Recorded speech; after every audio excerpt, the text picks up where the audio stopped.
Hello बच्चों, कैसे हैं आप लोग।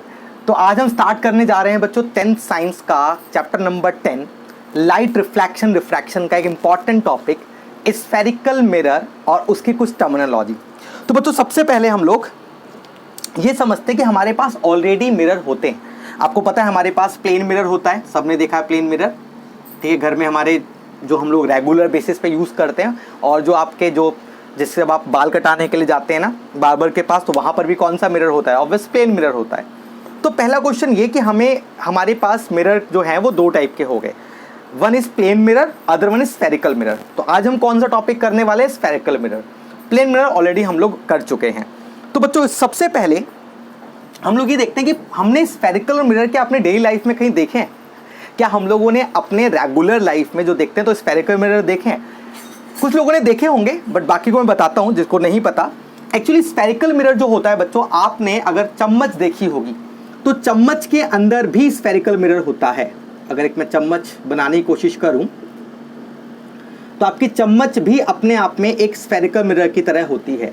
आप जो कार के रियर व्यू मिरर देखते हैं, आप सबके पास कार स्कूटी बाइक होगी, उसमें जो आप बैठते हैं तो रियर व्यू मिरर जो पीछे देखने के लिए मिरर यूज करते हैं, वो भी अपने आप में कौन सा मिरर होता है? एक स्फेरिकल मिरर होता है। अगर आप कभी मेट्रो में जाएं या किसी मॉल में जाएं तो वहां पर एक सिक्योरिटी मिरर लगा होता है, that also a spherical mirror.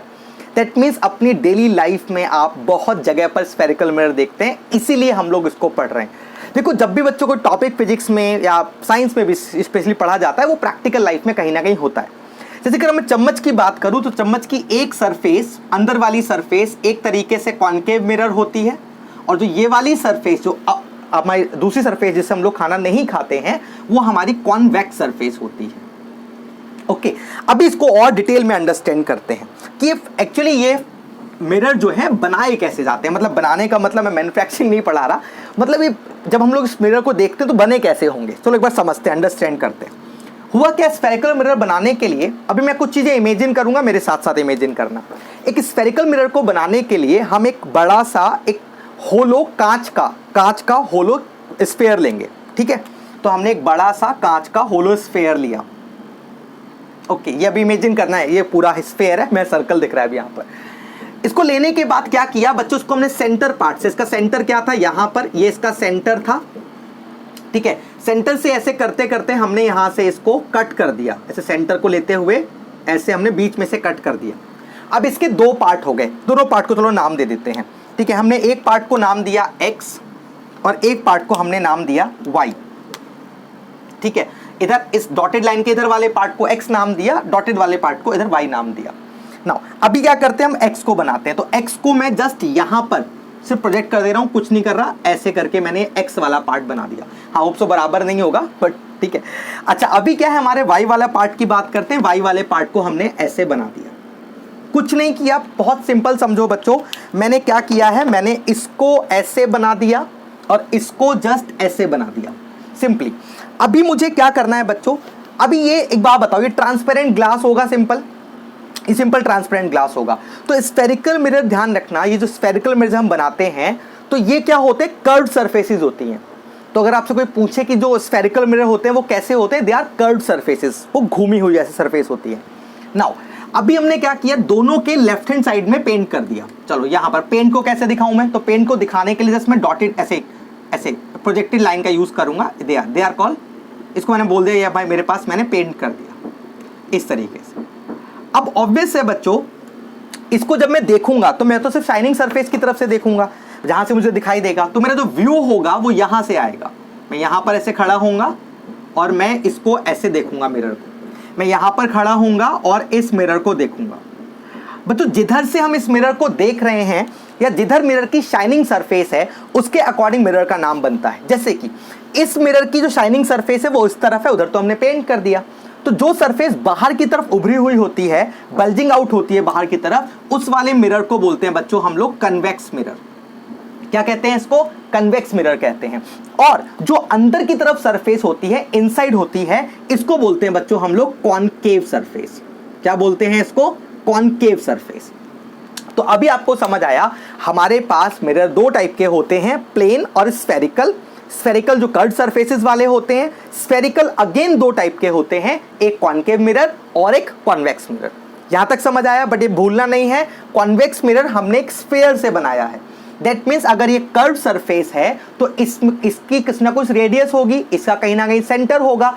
That is a terminology of the spherical mirror. तो इसको एक बार हम लोग देखते हैं जरा, अभी मैं इसको आगे बताता हूं। तो बच्चों टर्मिनोलॉजी पे आते हैं। चलिए मैं सिर्फ एक मिरर से आपको टर्मिनोलॉजी समझाता हूं। मान लीजिए मैंने एक मिरर बनाया, ऐसे करके एक मिरर बनाया, और इसका नाम अगर मैं पूछूं तो क्या होगा, मैंने इसके इस तरफ पेंट कर दिया। बच्चों ऑप्टिक्स में अगर हम लोग 10th साइंस के अंदर हैं तो यह ध्यान रखना, जब भी आपका जो पेंटेड पोर्शन होगा उसको हम लेफ्ट साइड पे रखेंगे और जो शाइनिंग वाला पार्ट होगा उसको हम राइट साइड पे रखेंगे, बिकॉज ये रूल्स हमने बनाए हैं ऑप्टिक्स के लिए। ठीक है, इसको फॉलो करना। आगे बढ़ते हैं। इसके बाद हमने सेंटर से एक लाइन खींची, that line is called principal axis. इस लाइन का नाम हमने प्रिंसिपल एक्सिस दिया। ये जैसे आप एक्स एक्सिस की हॉरिजॉन्टल लाइन खींचते हो, ऐसे हमने एक लाइन खींची और इसका हमने नाम दिया प्रिंसिपल एक्सिस। शॉर्ट फॉर्म में लिख रहा हूं PA, it's a principal axis. Now ये जो सरफेस होती है, बिकॉज ये कर्व सरफेस है बच्चों, ठीक है, तो ये कर्व सरफेस होने की वजह से इसका जो हमने नाम दिया, इसका नाम दिया हमने कर्वेचर। क्या नाम दिया? कर्वेचर। अभी मैं आपको जिस अंडरस्टैंडिंग के लिए इसका सर्कल पूरा कर रहा हूं, जस्ट फॉर अंडरस्टैंडिंग ओनली। तो अभी आपको याद है हमने सर्कल से ही बनाया था, सर्कल तो नहीं बोल सकते, स्फीयर से बनाया था, बट यहां पर आपको मैं सर्कल की फॉर्म में दिखा रहा हूं। तो अभी मान लेते हैं ये इसका सर्कल पूरा हुआ, थोड़ा बिल्कुल परफेक्ट तो नहीं है, तो इसका यहां कहीं बच्चों सेंटर भी होगा। ज्यादातर हो गया, चलो यहां कहीं सेंटर होगा, सेंटर तो रहेगा, हमने थोड़ी सर्कल थोड़ी खत्म किया, अभी कर्व सरफेस तो है ना।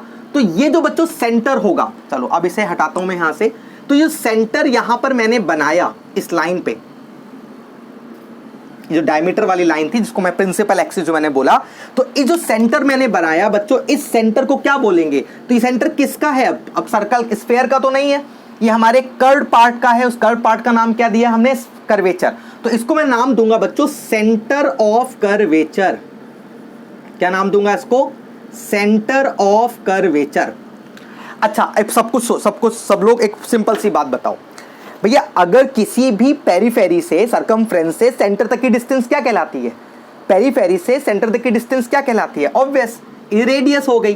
तो यहां से लेके जब मैं यहां तक मेजर करूंगा ऑब्वियस इस वाली लाइन से, तो that is called radius R. और इसका नाम क्या रखूंगा बच्चों? मैं इसका नाम रखूंगा रेडियस ऑफ कर्वेचर।